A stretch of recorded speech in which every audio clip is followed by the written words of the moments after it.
따뜻한 냉정, 질문하는 용기, 질문받는 용기. 정치를 그만해야겠다 싶은 사람들이 그만하지 않고 버티면 대중들이 거리로 몰려나가기도 한다. 그들이 제일 많이 모여 촛불과 팻말을 드는 곳, 서울 광화문 광장이다. 그 광장 한편 어느 빌딩 외벽에 아래와 같은 문구가 크게 걸렸다. 그 유명한 교보 빌딩 글판 말이다. 이 우주가 우리에게 준 두 가지 선물, 사랑하는 힘과 질문하는 능력. 메리 올리버 산문집 휘파람 부는 사람 마음 산책 중에서. 이 인상적인 문구를 나는 직업병 때문인지 개인적으로 이렇게 바꿔보고 싶었다. 이 사회가 언론에게 준 두 가지 의무, 알아내는 능력과 질문하는 용기. 메리 올리버의 말처럼 질문은 능력의 영역이기도 하지만 동시에 용기의 영역이기도 하다. 특히 상대가 대답하기 꺼리는 질문을 던진다는 건 제법 용기가 필요한 일이다. 언론은 태생부터 그 업을 지고 있다. 언론은 끊임없이 질문을 해야 한다. 설령 그것이 상대를 불편하게 하더라도 진실 규명이 필요하다면, 그 진실을 대중들이 원하고 있다면 쉼없이 물어야 한다. 언론의 본령이 그렇다. 그래서 용기는 필수다.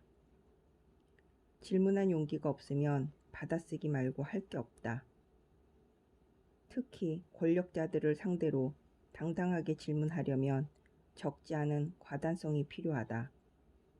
귀세에 눌리거나 머뭇머뭇하다 보면 질문할 기회는 순식간에 날아가 버린다. 질문은 언론의 의무이자 권리기도 하다. 제대로 못하면 둘 다 놓치게 된다. 반기문 전 유엔 사무총장은 한때 대선 유력 주자로 부상해 국민적 관심을 받았다. 그 관심을 반영하듯 기자들이 졸졸 따라다니며 질문 공세를 이어갔다.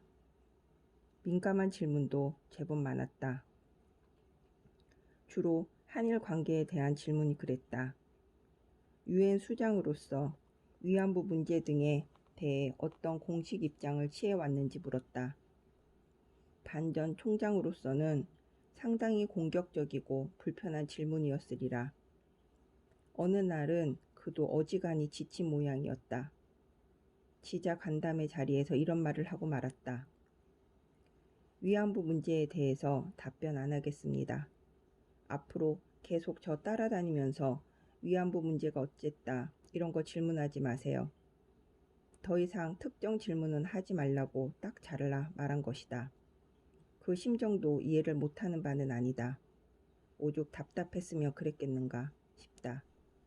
하지만 언론 본연의 역할에 대해 공감이 좀 부족하지 않았나 하는 아쉬움이 드는 것도 사실이다. 그 정도 자리에 있으면 사실 어떤 질문도 감내해야 하는 게 공인의 숙명이다. 손혜원 의원에게도 비슷한 일이 있었다. 목포 부동산 의혹이 불거졌을 때의 일이다. 투기 목적이었는지 아닌지, 투기가 아니더라도 공직자 이해충돌 방지 조항에는 어긋나지 않는지, 기자들이 질문 세례가 쏟아졌다. 사실 국내 언론사만 해도 수백 곳인데 저마다 한 번씩만 질문해도 당사자는 똑같은 질문을 수백 번 받게 된다. 거기에 상당히 예민해졌는지 손 의원도 어느 날 폭발하고 말았다. 그 질문은 이제 그만 받을게요. 아주 지겨워요. 순간 피식 웃음이 나왔다. 그 처지가 일경 공감도 되었기 때문이다. 오죽했으면 저랬을까 하는 생각도 들었다. 그러나 한편으로는 아쉬운 마음 또한 지울 수 없었다. 역시나 언론 본연의 역할에 대한 인식이 조금 아쉬웠다. 물론 당사자는 그 질문이 정말로 지겨울 수 있다. 대꾸하기도 지친다는 경지가 분명히 있다. 특정 질문 자체가 의도적인 공격처럼 여겨질 수도 있다. 하지만 국민 입장은 또 다르다. 의혹이나 논란이 속 시원하게 해소되지 않으면 자꾸 알아보고 싶고 물어보고 싶은 게 인지상정이다. 그 질문을 대신해 주는 게 언론이다. 기자들이 녹을 먹고 사는 이유다. 남들 못 들어가는 기자회견장에도 출입하고 정당이나 부처에도 마음대로 드나드는 이유가 바로 이 질문자 역할 때문이다. 그런데 질문하는 일이 용기 말고 능력의 차원으로 넘어가면 기자들의 미천이 낱낱이 드러나기도 한다. 질문 잘하는 능력은 저마다 천차만별이기 때문이다.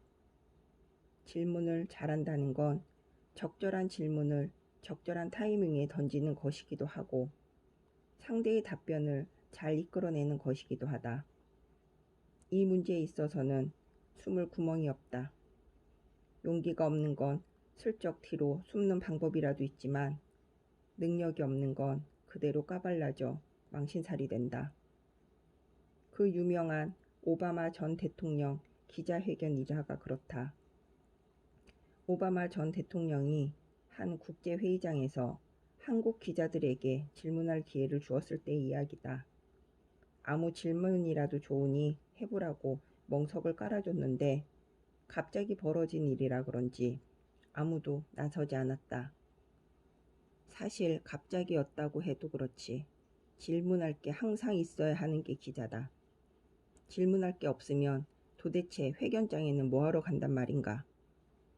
꿀먹은 벙어리처럼 아무 질문도 하지 못하던 그날의 풍경은 한국 언론의 민낯을 드러내는 상징적 한 컷이 되고 말았다.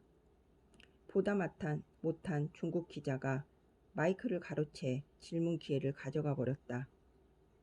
오바마 전 대통령이 지금은 한국 기자들 순서라고 재확인해 주었지만 중국 기자는 한국 기자들 중에는 질문할 사람이 없어 보인다라고 말해 굴욕까지 선사했다.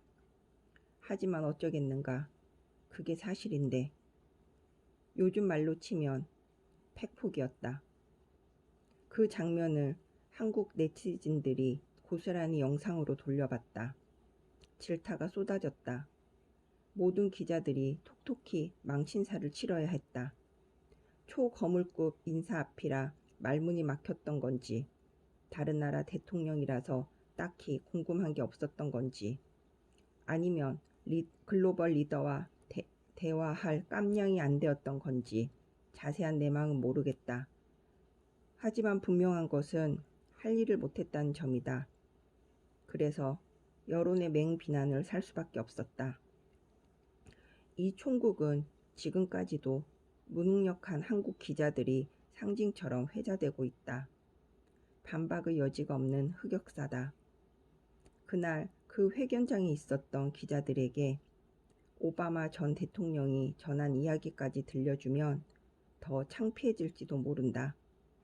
그가 다른 기자회견장에서 했던 이 말은 언론 본령에 관한 가장 뜨끔한 일침이다. 나 역시도 이 글을 읽고 등골이 서늘했다. 여러분은 제게 불편한 질문을 자꾸 해야 합니다. 아첨꾼은 언론인의 역할이 아니죠. 그것, 불편한 질문과 답변이 우리 관계의 핵심입니다. 끝.